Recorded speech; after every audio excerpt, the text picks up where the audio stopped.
मन उदास हो तो फिर एक काम किया करो, भीड़ से हटकर खुद को थोड़ा वक्त दिया करो। नमस्कार, जय हिंद। मैं हूं आपका दोस्त कवि आदि गणेश। स्वागत करता हूं आप तमाम साथियों का लहरों के राजहंस जो अपना नाटक चल रहा है हिंदी ग्रेड सेकंड के अंदर, जो अपने पाठ्यक्रम में शामिल है। उसकी क्लास संख्या आज 4 है। बाकी की 3 क्लास आपने नहीं देखी तो प्लेलिस्ट में जाकर आप देख सकते हैं। टेलीग्राम चैनल ज्वाइन कर लीजिए, वहाँ पर भी मैं सवाल वगैरह सूचना वगैरह डालता रहता हूँ। कवि आदि गणेश हिंदी नाम से टेलीग्राम चैनल है, जिस पर 6700 से अधिक लोग हैं जो जुड़े हुए हैं। ठीक है, वीडियो को आप ज़्यादा से ज़्यादा लाइक किया करें, शेयर किया करें सभी दोस्तों के साथ, ताकि वो भी जुड़कर लाभ ले सके। क्योंकि यहाँ पर ग्रेड फर्स्ट और सेकंड की निःशुल्क रूप से तैयारी है जो करवाई जा रही है। और जो रीट की तैयारी कर रहे हैं अभी फ़िलहाल, उनका भी माफ़ कीजिए, उनका भी ऑलरेडी प्लेलिस्ट में आपको मिल जाएगा। बहुत सारा मैटर है जो फ्री ऑफ कॉस्ट और बहुत बेहतरीन ढंग से है जो करवाया हुआ है। पहली बार देख रहे हैं, चैनल को सब्सक्राइब कर बेल आइकन क्लिक कर लीजिए। देखिए साथियों, कल हमने यहाँ तक पढ़ा था सुंदरी कहती है, और ये मैंने कहा भी था कि ये बहुत ही इम्पोर्टेंट कथन है, ये पूछा जा सकता है। सुंदरी कहती है इसलिए कि बहुत दिन एक तार जीवन बिताकर लोग अपने से ऊब जाते हैं। तो एक तार जीवन बिताकर लोग अपने से ऊब जाते हैं, किसका कथन है? सुंदरी का। ये पूछा जा सकता है। तब जहाँ भी कुछ नवीनता दिखाई दे उसी की ओर वे उमड़ पड़ते हैं। यह उत्साह, अब आज आके देखते हैं, यह उत्साह दूध फेन का उबाल है एक तरीके से। 4 दिन रहेगा फिर है जो शांत हो जाएगा। सुंदरी का कथन है। तो बाहर उद्यान से हंसों का स्वर तथा उनके पंखों की फड़फड़ाहट सुनाई देती है। अलका कहती है, जो दासी है। अलका कौन है? दासी है। परंतु इससे पहले क्यों नहीं कभी, कि इससे पहले क्यों नहीं हुआ यह सब कभी? तो सुंदरी कहती है ठहर सुन, उतरती रात में राजहंसों का कलरव कैसे मन को खींचता है। तू ठहर, ध्यान से इस बात को सुन कि उतरती हुई रात में राजहंसों का जो कलरव है कैसे मन को खींचता है। अलका कुछ अव्यवस्थित सी, आपको ऐसे नहीं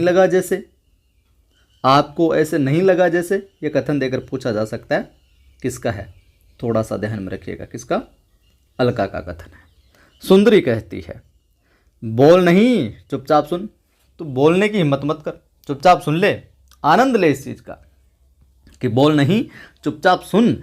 इस स्वर की कहीं तुलना है? कह नहीं सकती क्या अधिक सुंदर है। ओस से लदे कमलों के बीच राजहंसों के इस जोड़े की किलोल, या झुटपुटे अंधेरे में दूर से सुनाई देता इनका कुंजन। हल्के से हंसकर कोई गौतम बुद्ध से कहे कि कमल ताल के पास आकर कभी इनसे भी मैं निर्वाण और अमृतत्व की बात कहे। कोई गौतम बुद्ध से जाकर कहे, इनसे भी जो राजहंसों के जोड़े हैं इनके लिए ये चोंच से चोंच मिलाकर चकित दृष्टि से उनकी ओर देखेंगे, फिर कांपती लहरें जिधर से ले जाएगी उधर को तैर जाएंगे। सोचती हूँ उस दिन एक बार गौतम बुद्ध का मन नदी तट पर जाकर उपदेश देने को नहीं होगा। चाहूँगी कि उस दिन इस बीच में क्या होता है, एक आध बार वो पानी में पत्थर फेंकने का शब्द सुनाई देता है उसे, फिर एक साथ कई पत्थर फेंकने का शब्द आता है, और साथ ही हंसों का आहत क्रंदन और उनके पंखों की तेज फड़फड़ाहट। सुंदरी बोलते बोलते रुककर उद्विग्न दृष्टि से उद्यान की ओर देखती। क्या हो रहा है? किसकी धृष्टता है ये? कमल ताल में पत्थर कौन फेंक रहा है? ध्यान में रखना, किसकी धृष्टता है ये? कमल ताल में पत्थर कौन फेंक रहा है? कौन कह रही है? सुंदरी। अच्छा कथन है ये, ध्यान में रखिएगा। अलका कहती है मैंने पहले भी ऐसा ही शब्द है जो सुना था। रात के समय हंस अकारण ही नहीं बोल उठे थे। कि मैंने पहले भी सुना था, रात में बिना वजह है जो हंस नहीं बोलते यूं। हंसों का क्रंदन धीरे धीरे हल्का पड़कर शांत हो जाता है। सुंदरी कहती है उद्यान में जाकर देख किसने ऐसी चेष्टा की है, कहना मैं उसे अभी यहाँ बुला रही हूँ।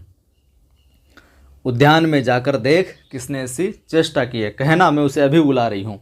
सुंदरी का कथन है और किसको कह रही है? अलका को। कई बार ऐसे भी पूछा जाता है किसका कथन है और किसको कहा जा रहा है। तो सुंदरी का तो कथन है और अलका को है जो कहा जा रहा है। तो कहती हूँ। अलका सिर हिलाकर बाईं ओर से चली जाती है। सुंदरी उसी उद्विग्न भाव से श्रृंगार कोष्ठ की ओर है जो जाती है। फिर चबूतरे के पास आ जाती है।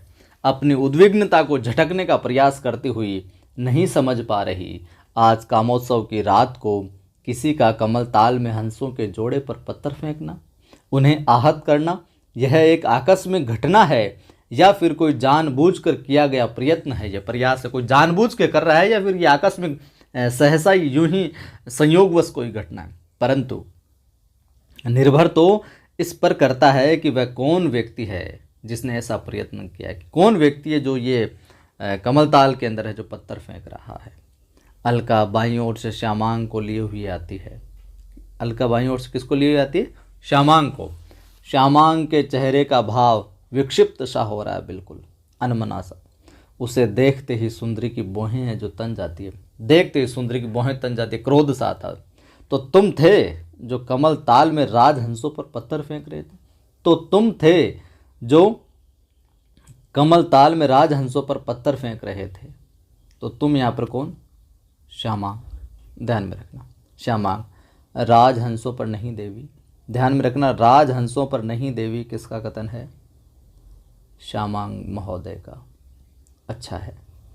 अलका बढ़कर सुंदरी की ओर जाती हुई बीच में ही जो रुक जाती है। उसके चेहरे पर कई तरह के जो भाव आते जाते हैं। सुंदरी कहती है राजहंसों पर नहीं तो किस पर? कि अगर तुम राजहंसों पर पत्थर नहीं फेंक रहे थे तो फिर किस पर फेंक रहे थे? ताल में दिखाई देती अपनी छाया पर। अच्छा सवाल है, अच्छा कथन है, ये पूछा जा सकता है, इंपॉर्टेंट लगा लीजिए आप। कि राजहंसों पर नहीं तो किस पर? ताल में दिखाई देती अपनी छाया पर। अगर राजहंसों पर तो पत्थर नहीं फेंक रहा था कमल ताल में, तो जो ताल में अपनी छाया दिखाई दे रही है तुझे, अपना जो प्रतिबिंब दिखाई दे रहा है, उस पर पत्थर फेंक रहा था क्या? तो छाया शब्द से श्यामांग की आंखों में भय सा लहरा जाता है। छाया का नाम शुद्ध ही डर सा जाता है वो। श्यामांग कहता है छाया पर? हाँ, परंतु अपनी छाया पर नहीं। वह एक और ही छाया थी बहुत डरावनी। कि मैं अपनी छाया पर नहीं, वो एक और ही छाया थी कोई बहुत डरावनी, उस पर फेंक रहा था। ध्यान में रखना इस कथन को। सुंदरी कहती है वह एक और ही छाया थी, जान सकती हूँ कैसी छाया थी वो? वह श्यामांग जाने कैसी छाया थी। ज्यों ज्यों अंधेरा गहरा हो रहा था वह छाया लंबी और लंबी होती जा रही थी। श्यामांग कहता है कि जैसे जैसे अंधेरा हो रहा था, मुझे नहीं पता क्या था वो, लेकिन जैसे जैसे अंधेरा हो रहा था वो छाया और लंबी है जो गहरी होती जा रही थी। अलका कुछ कहना चाहती है परंतु बिना कहे चबूतरे की ओर है जो चली जाती है बीच में। सुंदरी और तुम्हें बैठकर उस छाया को देखने के अतिरिक्त कोई और काम नहीं था? तो सुंदरी कहती है कि तुम्हें बैठकर उस छाया को देखने के अतिरिक्त कोई और काम नहीं था क्या? श्यामांग काम? ये श्यामांग है जो आज हिल गया है, यूँ समझिए। श्यामांग काम? आपने कहा था न काम न करने के लिए, आपने तो कहा काम नहीं करना तेरे को, इसलिए कमल ताल के पास जो अंधेरा कोना है कुछ देर के लिए वहाँ चला गया था। आपने कहा था काम नहीं करना, तो वहाँ चला गया था मैं। वहाँ से देखा ताल की लहरों पर छाया उतर रही है, कमलनाल कमल पत्र सब उसमें है जो खोए जा रहे हैं। मुझे लगा कि वह छाया उन सबको ली जाएगी, मतलब खा जाएगी, अपने आगोश में ले लेगी। ताल में तैरते राजहंसों के जोड़े को भी तो मुझे डर लगा मैं छाया पर जो पत्थर फेंकने लगा। मुझे लगा इन सबको ये छाया जो खा जाएगी, अपने में समा लेगी, समेट लेगी, तो मैं उस छाया पर जो पत्थर फेंकने लगा। सुंदरी छाया को हटाने के लिए तुम उस पर पत्थर फेंकने लगे? श्यामांग हाँ, एक पत्थर फेंका तो लगा कि छाया क्या है, हिल रही है। एक पत्थर फेंका तो लगा कि छाया हिल रही है। किसका कथन? श्यामांग का। वह हिली परंतु हटी नहीं। वह हिली परंतु हटी नहीं। वह हिली, वह यहाँ पर कौन है? वह यहाँ पर किसके लिए आया है? बहुत अच्छा सवाल बन सकता है। तो वह हिली पर हटी नहीं, तो वह किसके लिए है? छाया के लिए आया है यहाँ पर। तभी राजहंसों ने पंख फड़फड़ा दिए और जैसे छाया से बचने के लिए पुकार करने लगे, तब मैंने उस छाया को लक्ष्य करके कई पत्थर लगातार फेंके। इससे छाया कई टुकड़ों में बट गई, परंतु फिर ज्यों की त्यों है जो हो गई। फिर उसने राजहंसों को अपने में जो कस लिया, जिससे वे चित्कार कर उठे, क्रंदन कर उठे। सुंदरी कहती है, तुम समझते हो मैं तुम्हारी इन बेसिर पैर की बातों पर विश्वास कर लूँगी? कि तुम क्या समझते हो, तुम्हारी ये फालतू की बातों पर विश्वास कर लूँगी, जिनकी कोई सिर है न पैर है, कोई ठीक की बात ही नहीं, ढंग की बात ही नहीं करे, तुम पागलों की जैसी बात करे। मैं अच्छी तरह जानती हूँ कि आज कामोत्सव के दिन तुमने ऐसा प्रयत्न क्यों किया है, कि मैं जानती हूँ कामोत्सव के दिन तुमने ऐसा प्रयत्न क्यों किया है। तुम इस भवन के उन कर्मचारियों में से हो जो यहाँ रहकर भी यहाँ के नहीं हो पाए। ध्यान में रखना, तुम इस बहुत महत्वपूर्ण कथन है, ये पूछा जा सकता है। तुम इस भवन के उन कर्मचारियों में से हो जो यहाँ रहकर भी यहाँ के नहीं हो पाए। तो तुम कौन यहाँ पर? श्यामांग। पहली बात, कथन किसका? सुंदरी का। तो तुम कौन यहाँ पर? श्यामांग। ध्यान में रखना, यहाँ रहकर भी यहाँ के नहीं हो पाए, जो सदा इस खोज में रहते हैं कि कब और कैसे यहाँ के उल्लास को जो खंडित कर सके। अलका एक बार सुंदरी की ओर देख लेती है, फिर बढ़कर श्यामांग के पास आ जाती है। अलका कहती है, तुम सच क्यों नहीं कह देती कि तुमसे अनजाने में अपराध हो गया है, अपराध के लिए क्षमा मांग लो। ध्यान में रखना कथन को, तुम सच क्यों नहीं कह देते। अलका कहती है श्यामांग को कि तुम यार सच क्यों नहीं बोल देते, तुमसे अनजाने में अपराध हो गया ये, और अपराध के लिए तुम माफ़ी मांग लो, तुम कह दो आई एम सॉरी सुंदरी। तो श्यामांग कहता फिर, छाया को हटाना अपराध था क्या? मैं नहीं जानता था अपराध था, यदि सचमुच अपराध था तो। अलका, क्यों फिर से वही बात किए जाते हो यार? क्यों नहीं स्पष्ट कह देते कि तुम्हारा मन कहीं और था और तुम्हें पता ही नहीं चला कि कब तुमने पत्थर उठाए और कब है जो फेंकने लगे तुम। अलका लगता है मोहित है श्यामांग पर, तो अलका बचा रही है उसको, अरे यार तू सच सच बता दे, नहीं तो चपेट में आ जाएगा अभी। श्यामांग कहता है, मेरा मन कहीं और था, पर मन कहीं और होता तो मैं छाया को देखता किस तरह। और फिर तो श्यामांग फिर तर्क देता है, कहता है, अगर मेरा तू कह रही है कि मेरा मन कहीं और था, तो मेरा मन कहीं और था, मन कहीं और होता तो मैं छाया को देखता कैसे फिर। और फिर सुंदरी दो एक पग उसकी ओर जो बढ़ जाती है। सुंदरी, अरे नहीं, तुम्हारा मन कहीं और नहीं था, तुम्हें आज सचमुच एक छाया ने घेर रखा है। जब तुम यहाँ काम कर रहे थे तब भी वह छाया तुम्हारे सिर पर मंडरा रही थी। मुझे आश्चर्य नहीं है आज के आयोजन में वह छाया तुम में से किसी को है जो न घेरती, तो अवश्य मुझे आश्चर्य होता।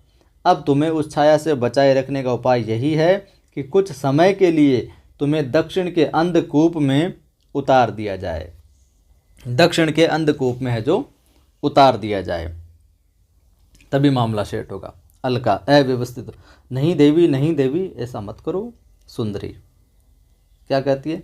उसकी बात की ओर ध्यान न देकर अलका की बात की ओर, वहाँ तुम्हें पूरा अवकाश रहेगा, अंधकूप में वहाँ तुम्हें पूरा अवकाश रहेगा, और वह छाया भी तुम्हारे पास है जो नहीं फटकने पाएगी।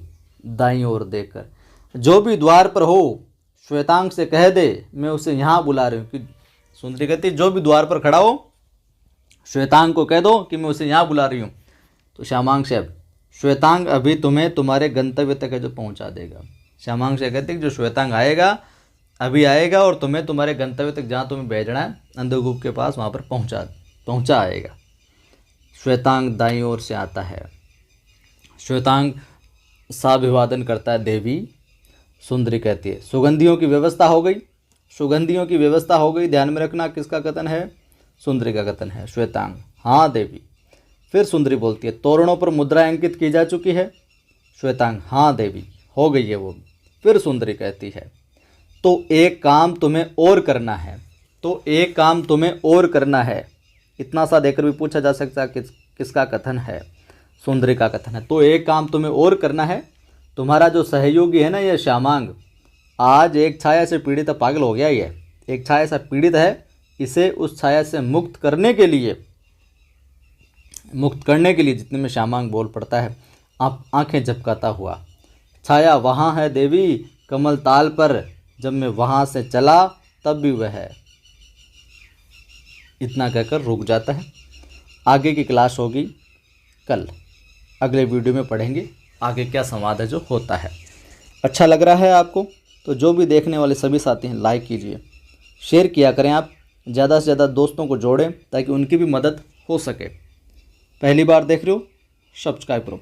अगर आप पढ़ाई को लेकर डिमोटिव रहते हैं, कैसे क्या तैयारी करूं मैं, कैसे क्या पढ़ाई में ध्यान लगाऊं, तो मेरा दूसरा यूट्यूब चैनल है, एक चैनल का नाम है आदि की आवाज़। उस पर जाइए, वीडियोस देखिए और समझिए, अपने आप को ऊर्जावान महसूस करेंगे, अपने आप में एक सकारात्मक नज़रिया आपके अंदर आएगा। आदि की आवाज़ पर जाइए, वहाँ पर मोटिवेशनल वीडियो में डालता रहता हूँ, कल ही एक डाला है। टेलीग्राम चैनल को ज्वाइन कीजिए, कवि आदि गणेश हिंदी नाम से टेलीग्राम चैनल है जिस पर 6700 से अधिक लोग जुड़े हैं, उसको ज्वाइन कीजिए। वहाँ पर मैं सवाल वगैरह सूचना वगैरह डालता रहता हूँ। जय हिंद, फिर मिलता हूँ।